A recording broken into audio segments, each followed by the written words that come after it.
اللہ اکبر اللہ۔ بسم اللہ الرحمن الرحیم۔ انسان کی جو زندگی ہے یہ اس کی اپنی کمائی ہوئی نہیں ہے، بلکہ یہ اوپر والے کی دی ہوئی ایک عطا ہے، ایک نعمت ہے، اور ساتھ ساتھ ایک امانت بھی ہے۔ نہ یہ جسم کا خود مالک ہے، نہ اس نے اپنے جسم کو خود بنایا ہے، یہ کسبی نہیں ہے، یہ اللہ کی طرف سے دی گئی ہے۔ تو اب جب یہ دی گئی ہے کہ جو شخص اس کو ضائع کرے گا پھر اس پر حساب بھی اس کے دینا پڑے گا، اور ایک امانت کو ضائع کرنا یا امانت میں خیانت کرنا یہ بہت بڑا جرم ہے، اور یہ اللہ کا مجرم ہے، اوپر والے کا مجرم ہے کہ اس نے اتنی بڑی امانت جو اللہ نے اس کو دی تھی اس کو ضائع کر دیا۔ اور معاشرے میں بھی جو خائن ہوتا ہے، جو امانتوں کو ضائع کرتا ہے، اس کو اچھی نگاہ سے نہیں دیکھا جاتا، لہذا جو بھی خودکشی کرتا ہے اس کو اچھی نگاہ سے نہیں دیکھا جائے گا، اور نہ ہی اس کے ساتھ ہمدردی کی جائے گی، کیونکہ اس نے امانت میں خیانت کی اور اس نے ایک نعمت کو جو اللہ نے دی ہوئی تھی وہ ضائع کر دیا۔ تو نعمت کے ضائع کرنے والے کے ساتھ، امانت میں خیانت کرنے والے کے ساتھ کبھی بھی وہ ہمدردی نہیں کی جا سکتی، نہ اس پر آدمی ترس کر سکتا ہے، کیونکہ اگر اسی طرح ہوا تو پھر یہ اس خودکشی کو ایک سپورٹ ملے گی اور پھر لوگ خودکشیاں کرنے لگیں گے۔ اسی وجہ اسلامی تعلیمات یہ ہے کہ جس نے خودکشی کی ان کے جنازے میں جو علاقے کے معزز لوگ ہیں وہ شامل نہ ہو، عام لوگ اس کی نماز جنازہ پڑھائیں اور اس کو غسل وغیرہ دے کر دفن کر دے، تاکہ دوسرے لوگوں کے لیے عبرت ہو اس عمل کو صرف ختم کرنے کے لیے۔ تو یہ زندگی ایک اللہ کی دی ہوئی بہت بڑی نعمت ہے، اور یہ ساری نعمتوں کی ایک اساس ہے۔ جب تک یہ نعمت باقی رہے گی تو باقی نعمتیں ہیں، اور جب اس نعمت ختم ہو گئی تو باقی نعمتوں سے انسان اپنے آپ کو خود محروم کرے گا۔ اسی وجہ سے کہ جان ہے تو جہان ہے، یعنی جب تک جان موجود ہے جہان کی نعمتیں آپ استعمال کر سکتے ہو، ورنہ اگر جان ختم کر دی تو تمام نعمتوں سے اپنے آپ کو محروم کر دیا۔ اب یہ خودکشی لوگ کیوں کرتے ہیں، اس کے کیا ریزنز ہیں، اور اس کا علاج کیا ہے، کس طرح اس معاشرے سے اس ناسور کو ختم کیا جا سکتا ہے، چونکہ یہ ایک بہت بڑا ناسور بن چکا ہے اور روز بروز اس میں اضافہ ہی ہو رہا ہے۔ WHO کے مطابق ہر سال 8 لاکھ لوگ جو ہے وہ خودکشیاں کرتے ہیں۔ یہ تو ان کی جو رپورٹ ہے انہوں نے بنائی، اب جو بہت سے لوگ ہیں جنہوں نے خودکشی کی اور WHO والوں کو معلوم بھی نہیں ہے، تو شاید 8 لاکھ سے بھی اوپر ہے اور بڑی تعداد اس کی موجود ہے۔ تو لہٰذا اس کو روکنے کے لیے ضروری ہے کہ اس کے ریزنز پر غور کیا جائے اور اس کا علاج کیا ہے اس کو دیکھا جائے۔ جب تک یہ نہیں ہوگا یہ ناسور بڑھتا رہے گا۔ تو جہاں تک اس کے ریزنز کے تعلق ہے، ان میں تو ایک ہے سوشل مسائل، سماجی مسائل جس کو کہتے ہیں، ان میں سے ہے کہ خاندانی جھگڑے، مثلا بھائیوں کا آپس میں زمین پر لڑنا، بھائیوں کا معمولی چیزوں پر لڑنا، تو جس کی وجہ سے ایک بھائی پریشر میں آ کر اپنے آپ کو ختم کر دیتا ہے۔ اس کے روکنے کے لیے ذمہ داری اس کی والد کی ہے یا گھر کے سرپرست کی ہے کہ وہ شروع ہی سے یہ جھگڑے پیدا ہونے نہ دے، اور جیسے وہ جھگڑے پیدا ہو فوراً اس کا حل تلاش کرے، اور جس کے ساتھ ناانصافی ہو رہی ہے اس کو انصاف مہیا کرے، ورنہ اس کی وجہ سے پھر آدمی بعض اوقات وہ حوصلے ہار دیتا ہے اور زندگی کی بازی ہار جاتا ہے۔ ایک تو یہ خاندانی جھگڑے ہو گئی۔ دوسرا سوشل مسئلہ جو ہمارے یہاں ہے وہ حکومتوں کی ناانصافیاں ہے۔ ایسی پالیسی بنانا کہ جس سے میرٹ پامال ہو جائیں، یا ایسے لوگوں کو تعینات کرنا جس سے میرٹ والے اور قابل لوگ جو ہے وہ ضائع ہو جائے، تو جس کی وجہ سے وہ پریشر میں آ کر اپنے آپ کو ہلاک کر دیتے ہیں۔ ایک ظاہر بات ہے کہ ایک لڑکے نے 20 سال محنت کی ہے اور ایک چیز اس کے ذہن میں شروع ہی سے کہ یہ چیز میں نے حاصل کرنی ہے، 20 سال کی محنت کے بعد جب وہ دیکھتا ہے ایک نااہل شخص اس کی جگہ پر آ جاتا ہے تو وہ تو ایک مایوسی کا شکار ہو کر اپنے آپ کو ختم کر دیتا ہے۔ اس کی ذمہ وار حکومت ہے۔ حکومت کو ایسی پالیسی بنانا یا حکومت کو ایسے اقدامات کرنا جس سے کرپشن کو ختم کیا جائے۔ جب تک یہ نہیں ہوگا تو اس وقت تک یہ جوانوں میں پھر یہ جو خاص طور تعلیم یافتہ طبقہ ہے اس میں خودکشی کی شرح میں زیادتی ہوگی، اور آج بھی رپورٹ کے مطابق جو زیادہ تر خودکشیاں ہو رہی ہے وہ 15 سے لے کر 29 سال تک، اس دوران جو ہے یہ لوگ زیادہ لوگ خودکشی کر رہے ہیں، یعنی وہ اکثر وہ جوان ہی طبقہ ہے جو خودکشیوں پر تلا ہوا ہے۔ تو یہ حکومت کی ذمہ داری ہے کہ کرپشن کو ختم کر لیا، لہذا جس ملک میں جتنی زیادہ کرپشن ختم ہوگی اس میں خودکشیاں بھی کم ہوگی۔ اور حکومت کی ناانصافیوں کی وجہ سے وہ جو اسٹوڈنٹس ہے یا وہ جو جوان ہے بے روزگار ہو چکا ہے، اب اس کے لیے یہ نہیں کرنا کہ اپنے آپ کو وہ ہلاک کر دے، اس کے لیے تو اس نے یہ کرنا ہوتا ہے کہ اگر ایک ملک میں اس کو ایک اچھی جاب نہیں مل رہی، اس کو پتہ ہے کہ میرے اندر قابلیت ہے تو یہ کہیں اور بھی اپلائی کر لے.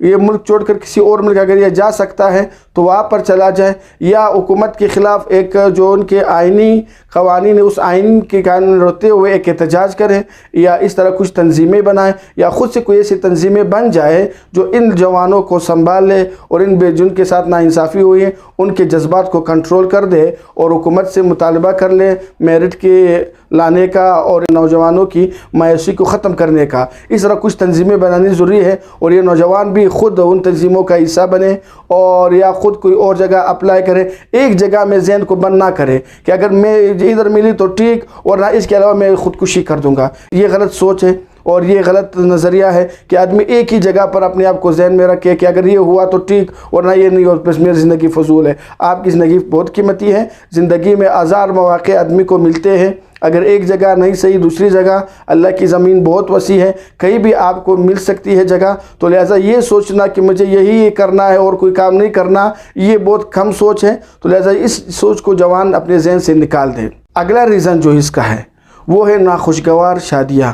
بعض اوقات لڑکی کو ایک جگہ پسند نہیں ہوتی، والدین زبردستی اس کو شادی کروا دیتے ہیں، تو پھر وہ خودکشی پر مجبور ہو جاتی ہے ان کی پسند کے، کیونکہ اب وہ کہتے ہیں کہ اس آدمی کے ساتھ پوری زندگی گزارنا، میں تو ایک پل گزار نہیں سکتی اور پوری زندگی گزارنا میرے لیے بہت دشوار ہے. تو اس کی وجہ سے وہ خودکشی کر لیتی ہے. تو اس کے ذمہ دار بھی والدین ہیں. وہ لڑکی بھی ہے تو گناہ گار ہوگی، لیکن ساتھ ساتھ والدین ذمہ دار ہے کہ انہوں نے یہ کیوں غلط جگہ ان کی مرضی کے مطابق نکاح کروا دیا. جب ایک لڑکی کو دوسری اچھی جگہ ہے اور خاندان اچھا ہے تو والدین کو اپنی ضد چھوڑنی چاہیے، نہ ہی اپنی انا کا خیال رکھنا چاہیے. تو وہ لڑکی کی خواہش کے مطابق اگر واقعی اس لڑکی کو یہ سمجھتے ہیں کہ ہماری بیٹی ہے تو اور ہم اس کے خیر خواہ ہے، تو خیر خواہی یہی ہے کہ اس کی مرضی کے مطابق اگر کوئی اچھی جگہ وہ کہہ رہی ہے تو اس کے نکاح کر دینا چاہیے. اب اگر لڑکی کے ساتھ یہ ناانصافی ہوئی اور اس کو اس جگہ پر جا پر اس کی مرضی کے خلاف وہ کام ہوا، تو وہاں پر ایک تو پہلی بات یہ ہے کہ لڑکی جو ہے وہ خود ایسے ماحول کریٹ کرے کہ جس میں وہ اس کے شوہر جو ہے جس طرح وہ چاہتی ہے وہ اسی طرح بن جائے. یعنی جس طرح عام طور پر لوگ اولاد کی تربیت کرتے ہیں اسی طرح ایسے ماحول بنائے جو شوہر جو ہے ان کا خیال رکھنے والا بن جائے. اور اسی کے ساتھ ساتھ اگر بالکل ناممکن ہے تو پھر عدالتی راستے کھلے ہوئے ہیں، خلا لے سکتی ہے. تو بجائے اپنے آپ کو ختم کرنا کہ یا تو وہ ایک اس ماحول میں اس خاندان میں اپنا ایک نام بنائے جس کی وجہ سے اس کی کافی عزت ہوگی، یا تو یہ ہے کہ وہ قانونی راستہ اختیار کر کے خلا وغیرہ لے لے. یہ نہ کر لے کہ اپنے آپ کو ختم کر دے، اپنے ہی آپ کو مار دے. اس سے تو دنیا بھی آپ کی خراب ہوئی اور آخرت بھی خراب ہوئی. اگلا سبب، اگلا ریزن جو عام طور خودکشی کا ہوتا ہے وہ ہے معاشرے کے بے جا مطالبات. جس طرح جہیز کا ایک مطالبہ ہے، بعض اوقات باپ دیکھتا ہے کہ میری 5-6 بیٹیاں ہیں اور ارے کے لیے جہیز کا بندوبست کرنا یہ مجھ سے ہو نہیں سکتا، تو وہ اتنا ذہنی طور پر پریشر میں آ جاتا ہے کہ وہ جو ہے اپنے آپ کو ختم کر دیتا ہے. یا لڑکی دیکھتی ہے کہ میرے والد جو ہے میرا جہیز برابر نہیں کر سکتا اور میری وجہ سے ہر وقت پریشان رہتا ہے، تو کہتے ہیں کہ پھر میری زندگی کے کیا فائدہ جس کی وجہ سے دوسرے میرے والد کو پریشانی ہے. تو اس وجہ سے وہ لڑکی اپنے آپ کو ختم کر دیتی ہے. تو اب یہ معاشرے کی ذمہ داری ہے کہ اس ناسور کو ختم کر دیں. اگر یہ پورا معاشرہ نہیں کر سکتا تو کم از کم وہ جو شادی کرنے والے ہیں وہ جہیز کا مطالبہ نہ کر لے کہ ہمیں جہیز نہیں چاہیے، اور اگر ہو بھی تو کم از کم جتنا کم ہو سکے تو اتنا ہی لے لے. ورنہ جب تک یہ ناسور جہیز کا ناسور ہوگا تو بعض اوقات یہ خودکشی کے سبب بھی بن سکتا ہے. اور ایک ریزن سماجی مسائل میں یہ ہے کہ ناجائز تعلقات، کہ بعض اوقات ایک لڑکے اور لڑکی کے ناجائز تعلقات بن جاتے ہیں جس کی وجہ سے پھر وہ معاشرے میں مشہور ہو جاتے ہیں کہ فلانے کے اپنے دوسرے کے ساتھ ناجائز تعلقات ہے. تو اس پریشر میں آ کر لڑکا یا لڑکی جو ہے وہ اپنے آپ کو قتل کر دیتا ہے، اپنے آپ کو خودکشی کر دیتے ہیں. تو لہٰذا اس وجہ سے ناجائز تعلقات شروع ہی سے نہ بنائے. بعض اوقات اس میں بلیک میلنگ بھی ہوتی ہے، کوئی لڑکا یا لڑکی دوسرے کے ساتھ ناجائز تعلقات بنا کر اس کی ویڈیو بنا کر بار بار اس کو بلیک میل کیا جاتا ہے. تو اس وجہ سے وہ آخر میں زندگی سے تنگ آ کر کہ اگر لوگوں کو معاشرے کو پتہ چل گیا کہ میرے حرکات کا تو میرا عزت باقی نہیں رہے گی، نہ میرے خاندان کی عزت باقی رہے گی. تو اس وجہ سے وہ پھر اپنے آپ کو ختم کر دیتا ہے، خودکشی کر دیتا ہے. تو شروع ہی سے ناجائز تعلقات سے اپنے آپ کو بچائے، یا وہ اسباب جو ناجائز تعلقات کے لیے آدمی کو لے جاتی ہے اس اسباب سے بھی بچائے، اس ذرائع سے بھی بچے، آدمی اپنے آپ کو بچائے جو اس ناجائز تعلقات کی طرف آدمی کو لے جاتی ہے. یہ تو سماجی کچھ مسائل ہیں. اس کے علاوہ دوسرے جو ریزنز ہے وہ اقتصادی ہے. یعنی اکنومیکل ریزنز ہوتے ہیں، تو بعض اوقات اس میں بے روزگاری آتی ہے اور فقر و فاقہ تک نوبت پہنچ جاتی ہے۔ بہت سے سینکڑوں واقعات ہم نے دیکھے کہ وہ بچوں نے والدین سے مطالبہ کیا کہ ہمیں عید کے لیے کپڑے دے دے یا ہمارے لیے جوتے دے، تو اب ان کے والدین کے ساتھ اتنے پیسے نہیں ہوتے، جس ڈپریشن میں آ کر وہ پھر پہلے تو بچوں کو مار دیتا ہے اور اس کے بعد پھر اپنے آپ کو ختم کر دیتا ہے۔ تو یہ ایک بے روزگاری، تو اس میں والدین کو سوچنا چاہیے کہ میرے جو بچے کے مطالبات کہاں تک میری ذمہ داری ہے۔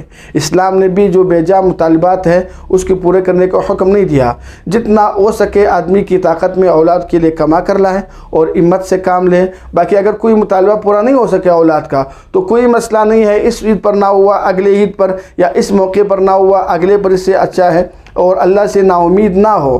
جب اللہ نے اولاد دی ہے تو اللہ نے اس کے لیے راستے بھی کھولے ہیں، ان کا رزق کا بندوبست بھی کیا ہے۔ اسی لیے مشرکین مکہ شروع میں وہ اپنے اولاد کو قتل کرتے ہیں کہ اب اس کو پالے گا کون؟ تو اللہ نے کہا کہ فقر کے خوف سے اولاد کو قتل نہ کیا کرو۔ قرآن کی آیت آئی، اللہ تمہیں بھی رزق دے رہا ہے اور تمہاری اولاد کو بھی، جس طرح اللہ نے تمہیں بڑا کیا اسی طرح اللہ تمہاری اولاد کو بھی بڑا کر دیں گے اور ان کی پرورش کریں گے، اللہ ذرائع راستے نکالیں گے۔ تو یہ تو انتہائی بیوقوفی ہے کہ پہلے اپنی اولاد کو ختم کرنا، اس کے بعد پھر اپنے آپ کو ختم کرنا، تو آپ نے اپنے آپ کو بھی ہلاکت میں ڈال دیا اور اولاد بیچاروں پر اپنے ظلم کر دیا۔ یہ تو اکنومیکل مسائل میں، یہ اقتصادی مسائل میں ایک بات ہوئی۔ دوسری ہے کہ بعض اوقات انسان جو ہے بزنس میں وہ دیوانہ پن ہو جاتا ہے، بزنس اتنا نقصان کر دیتا ہے جس کی وجہ سے وہ ذہنی پریشر میں آ کر وہ اپنا سب کچھ کھو دیتا ہے، پھر وہ اپنی زندگی سے بھی ہاتھ دھونے پر بیٹھ جاتا ہے۔ جو جب اللہ نے شروع میں تمہیں بزنس کے پیسے دیے وہی اللہ تمہیں بعد میں بھی دے سکتا ہے، اور سینکڑوں ہمارے سامنے مثالیں ہیں کہ ایک شخص پورا قرضے کے نیچے دب گیا، لیکن پھر ایک وقت آیا اس نے ہمت نہیں آ رہی، واپس پورے قرضے بھی ادا ہوئے اور اس سے اچھی زندگی بھی ہوئی۔ تو لہٰذا صرف کچھ بزنس کے دباؤ کی وجہ سے، معمولی نقصان کی وجہ سے اپنے آپ کو دنیا بھی خراب کرنا، آخرت بھی خراب کرنا، یہ کوئی عقل مندی نہیں ہے۔ یہ تو چند اقتصادی مسائل تھے، اکنومیکل ایشوز تھے۔ کچھ مسائل ہیں نفسیاتی مسائل کہ جس میں ایک ڈپریشن ہے کہ آدمی اتنے دباؤ میں آ جاتا ہے، اپنے آپ کو اتنا پریشان کر دیتا ہے، تو اب اس کے لیے اس پریشانی سے نکلنے کے لیے اس کو کوئی راستہ نہیں ملتا، جس کی وجہ سے پھر وہ خودکشی کی طرف چلا جاتا ہے۔ تو اس کا علاج تو یہ ہے کہ پہلے وہ جو چیزیں ہیں ڈپریشن کی وہ اپنے آپ سے دور کر دے، یا وہ جو ڈپریشن کے ماحول میں ہے اس ماحول سے نکلے۔ پھر اس کے علاوہ نفسیاتی عام سے ڈاکٹر بھی موجود ہے، اور آج چونکہ سائنس بہت ترقی کر چکی ہے، ہر چیز کا علاج موجود ہے، تو بجائے اپنے آپ کو ختم کرنے کا اپنا علاج شروع کروائے کہ وہ اور کون سی وہ چیزیں جس کی وجہ سے یہ ڈپریشن میں مبتلا ہوا ہے ان چیزوں سے یا اس ماحول سے دور ہو جائے، تو پھر یہ انشاءاللہ خودکشی کا خیال اس کے ذہن میں نہیں آئے گا۔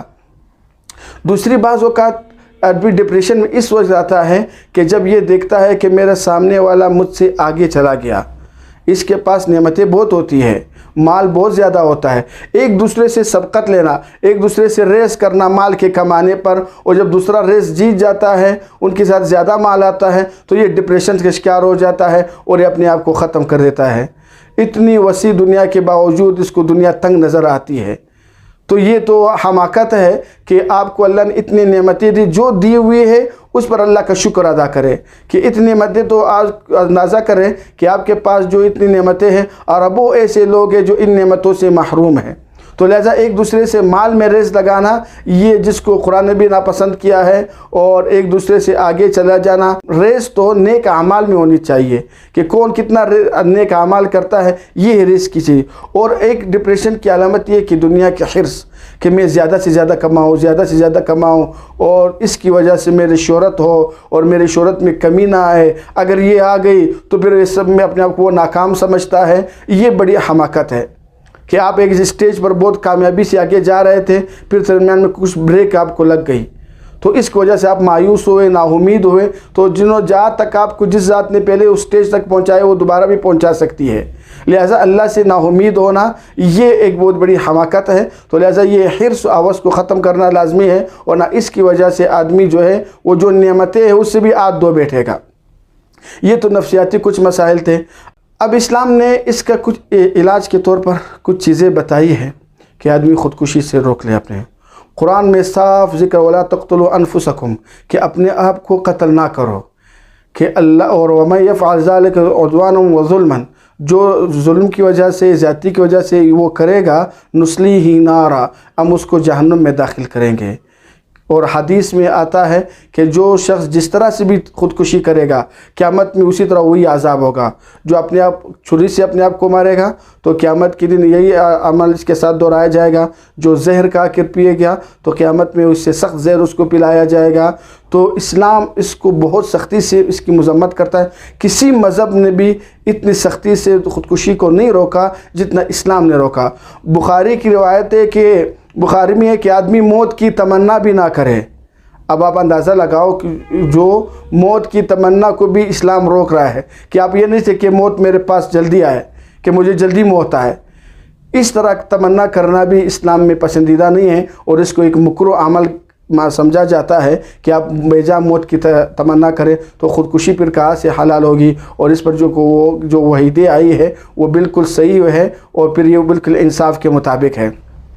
دوسرے سے علاج اسلام نے یہ بتایا ہے کہ جب بھی آپ پر کوئی مصیبت یہ آئے تو آپ کہو انا للہ و انا الیہ، کہ ہم اللہ کے ہیں، ہماری زندگی اللہ کی ہے، ہم نے اللہ کے پاس جانا ہے۔ ہمارا رب، ہمارا خالق، ہمارا مالک وہ اللہ ہے۔ جو چیز ہمارے ساتھ ہو رہی وہ اللہ دیکھ رہے ہیں، تو اللہ پر ایک یقین ہوگا، کامل یقین ہوگا۔ تو اس طور پر جب ایک آدمی کی کوئی امید ہوتی ہے کسی کے ساتھ، پھر وہ کبھی بھی اپنے آپ کو ختم نہیں کرے گا۔ جب تک آدمی کے پاس ایک امید ہے وہ کام کرتا رہے گا۔ جب وہ امید ختم ہو گئی پھر یہ زندگی سے مایوس ہوگا۔ جس طرح ایک چھوٹا بچہ ہے، بظاہر اس کے ساتھ کچھ بھی نہیں ہوتا اپنا ذاتی، لیکن اس کے ساتھ ایک امید ہوتی ہے والدین کی کہ جب بھی اس کو بھوک لگتی ہے اس کو امید ہے کہ اب میری بھوک ختم کرنے والے پیچھے لوگ موجود ہیں۔ جب بھی اس پر کوئی پریشانی آتی ہے تو امید ہوتی ہے کہ اب یہ پریشانی دور کرے گا۔ کوئی دوسرا اس کو تکلیف پہنچاتا ہے تو امید پیچھے سے ہوتی ہے کہ والدین موجود ہے، وہ اس تکلیف سے مجھے بچائیں گے۔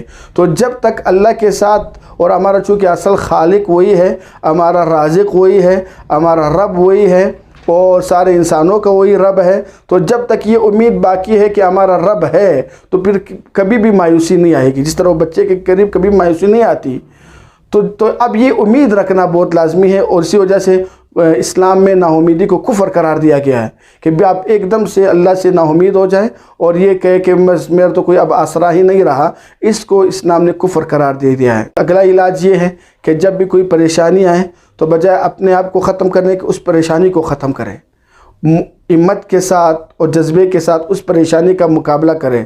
اسی وجہ سے کہ مختلف طریقے ہیں۔ ایک تو محنت کا شریعت نے حکم دیا ہے، اور قرآن نے یہ کہا کہ جو بھی محنت کرے گا اللہ کا وعدہ ہے اللہ اس کو دیں گے۔ اور یہ کہا فَإِنَّ مَعَ الْعُسْرِ يُسْرًا، جو ایک مشقت کو اٹھائے گا اس کے لیے آگے دو آسانیاں پیدا ہوگی۔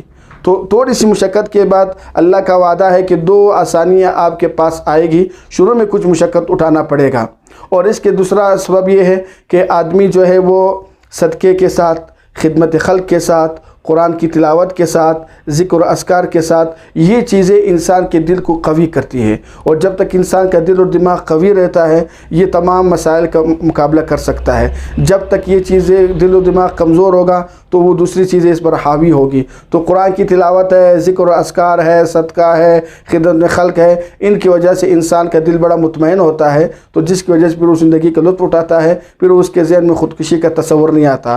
حاصل کلام یہ ہے کہ خودکشی بہت بری عمل ہے، بلکہ موت کی تمنا بھی جائز نہیں ہے۔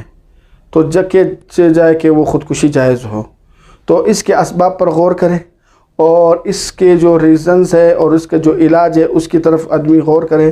نا امید کبھی بھی نہ ہو، تو یہ وہ چیزیں ہیں جس کی وجہ سے پھر آدمی خودکشی سے بچ سکتا ہے۔ ورنہ یہ ناسور پورے آج تو ایک مطابق 8 لاکھ ہے یا 10 لاکھ ہے، کل یا اگلے سال بڑھتے رہیں گے۔ اگر اس کو نہیں روکا گیا تو یہ بڑھتے ہی رہیں گے۔